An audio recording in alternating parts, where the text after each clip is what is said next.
Out to New Matamoros. Blue Devils visiting the undefeated Cougars. Second quarter. How about the great pump fake by Hunter Taylor, and he sticks to landing with the jumper. 22-11 Frontier.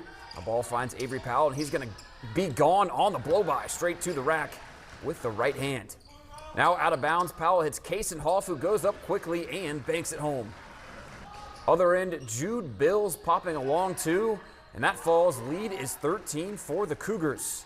Now excellent pass by Caleb Kirkpatrick, and how about the double clutch and one finish from Taylor.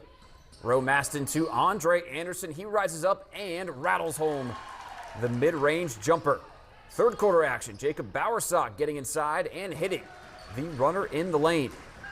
Powell, the nasty head fake, then cutting through the defense and one. Again, finishing with that offhand.